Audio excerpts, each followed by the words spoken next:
किसी भी मॉलिक्यूल या आयन के बॉन्ड ऑर्डर का मतलब होता है कि दो एटम के बीच में नंबर ऑफ बॉन्ड्स कितना है।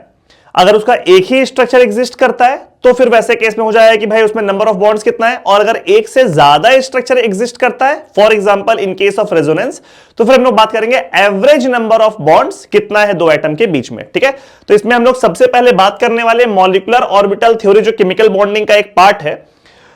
इसमें हम लोग बॉन्ड ऑर्डर जो हम लोग को निकालना होता है वो होता है एटॉमिक नंबर 10 से लेकर के एक एटॉमिक नंबर 18 तक के बीच का क्वेश्चन आपको दिया जाएगा, यानी कि total atomic number of that molecule और आयन इज फ्रॉम 10 to 18। हम देखो सब एटॉमिक नंबर के ऊपर कुछ एग्जांपल्स लिखे, जैसे एटॉमिक नंबर 10 के लिए B2, दो बोरॉन के एटम, 11 में B2 माइनस, 12 के लिए C2 और Cn plus, 13 N2 plus C2 minus Cn, 14 N2 CO NO plus C2 2 minus Cn minus, सबसे ज्यादा 14 का ही रेंज है, 15 N2 minus O2 plus NO, 16 O2 NO minus N2 2 minus, 17 O2 and OF, 18 F2 and O2 2 minus. ठीक है, तो ये सब कुछ एग्जांपल्स लिखा हुआ है, और भी मॉलिक्यूल या आयन हो सकता है।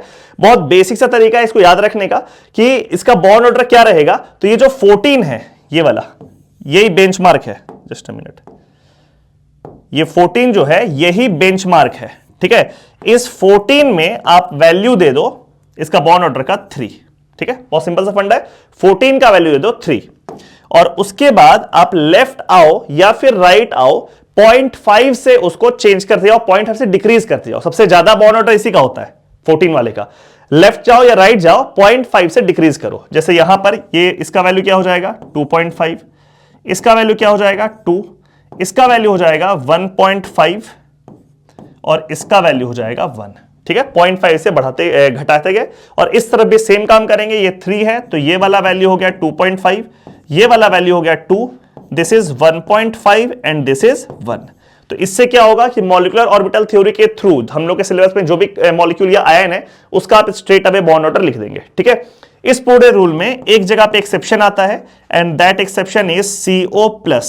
CO+, वैसे अगर आप देखो तो CO+ किस कैटेगरी में आएगा, तो 13 में आएगा CO+, दिख रहा होगा, बिकॉज CO इज 14, CO+ 13, तो होना चाहिए 2.5, बट इसका एक्चुअली जो बॉन्ड ऑर्डर होता है वो होता है 3.5। The actual bond order is 3.5। ठीक है, ये एक एक्सेप्शन है जो आप लोग ध्यान रखेंगे। दूसरा बात कि जैसे जैसे बॉन्ड ऑर्डर बढ़ता है वैसे वैसे बॉन्ड लेंथ कम होता है, जैसे जैसे बॉन्ड ऑर्डर घटता है वैसे वैसे बॉन्ड लेंथ बढ़ता है। तो अगर मान लो कभी आपको बॉन्ड ऑर्डर के बजाय इनका बॉन्ड लेंथ कंपेयर करने के लिए बोलेगा तो क्या करोगे, बॉन्ड ऑर्डर इस तरीके से आपको पता है, आप लिख लोगे वैल्यूज को, और जिसका बॉन्ड ऑर्डर ज्यादा है उसका बॉन्ड लेंथ कम, जिसका बॉन्ड ऑर्डर कम है उसका बॉन्ड लेंथ ज्यादा। तो इन सब पूरे मॉलिक्यूल आयन में सबसे छोटा बॉन्ड लेंथ तो CO+ का ही होगा, बिकॉज 3.5 तो किसी का भी बॉन्ड ऑर्डर नहीं है यहां पे, तो सबसे छोटा बॉन्ड लेंथ CO+ का होगा। अगला केस हम लोग देखते हैं, ये ऑक्सी एनायंस। ऑक्सी एनायंस के केस में रेजोनेंस होता है, और रेजोनेंस के थ्रू हम लोग इसका बॉन्ड ऑर्डर कैलकुलेट करते हैं। सब में रेजोनेंस। ऑक्सी एनायंस समझ गए होंगे आप लोग कि एक यहां पे आपको दिख रहा होगा नॉन मेटल है और साथ में कुछ ऑक्सीजन है, ऊपर में चार्ज है। ठीक है, ऑक्सी एनायंस, ये सारा एग्जांपल ऑक्सी एनायंस का है, और इसका बॉन्ड ऑर्डर का सिंपल सा फंडा है। एक स्ट्रक्चर हम यहां पे बना दिए, आपको देखना है कि total number of bonds carbon कितना बना रहा है। यहां पे कार्बन कितना बॉन्ड बना रहा है, 4 बॉन्ड बना रहा है, और ऑक्सीजन कितना है 3। तो इसका बॉन्ड ऑर्डर हो जाएगा, बॉन्ड ऑर्डर विल बी 4/3। मतलब क्या फॉर्मूला लगाए हैं, number of bonds formed by the central atom divide by number of oxygen atoms. ये ऑक्सीजन आयन का फंडा है। ठीक है, यहां पे देखो नाइट्रोजन, ये NO2 माइनस नाइट्राइट आयन का फोटो है। नाइट्रोजन कितना बॉन्ड मारा है, 3 बॉन्ड मारा है नाइट्रोजन, और इसमें ऑक्सीजन कितना है 2, तो इसका बॉन्ड ऑर्डर हो गया 3/2। बॉन्ड ऑर्डर इज 3/2, 3 बॉन्ड और 2 ऑक्सीजन, 3/2। यहां पर क्या हो जाएगा, SO4 माइनस में नंबर ऑफ बॉन्ड्स कितना है 6 और ऑक्सीजन कितना है 4, तो बॉन्ड ऑर्डर इसका कितना हो गया 6/4, यानी कि 3/2 again. SO3 minus number of bonds कितना दिख रहा है आप लोग को, सल्फाइड आयन में 4 और ऑक्सीजन कितना है 3, तो बॉन्ड ऑर्डर विल बी 4/3। ठीक है, phosphate ion PO4 minus, total number of bonds form by phosphorus 4 और ऑक्सीजन कितना है, sorry, total number of bonds form by phosphorus 5 और ऑक्सीजन कितना है 4, तो 5/4।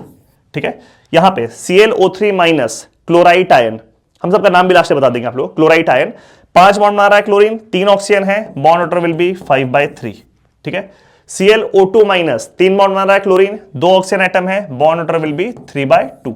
ClO4 माइनस पर क्लोरेट आयन ठीक है, 7 बॉन्ड मारा है, 4 ऑक्सीजन है, 7/4। तो ऐसा और कोई भी ऑक्सीजन आयन आ जाएगा तो एक फोटो तो आपको उसका पता होना चाहिए। Number of bonds formed by central atom divide by number of oxygen करोगे, बॉन्ड ऑर्डर निकल जाएगा। सबका नाम बता देते हैं, CO3 2- कार्बोनेट, NO2- नाइट्राइट, अगर NO3- आ जाएगा तो nitrate, SO4 2- sulphate, SO3 2- sulphite, अगर ये आ गया H2O3 2- तो इसको बोलते हैं थायोसल्फेट। ठीक है, PO4 3- phosphate, ClO3- chlorate, ClO2- chlorite ITE, and ClO4- is perchlorate. आपको दिख रहा होगा ऑक्सी एनायंस के नाम के लास्ट में 8 ATE या आइट ITE सब में होता है।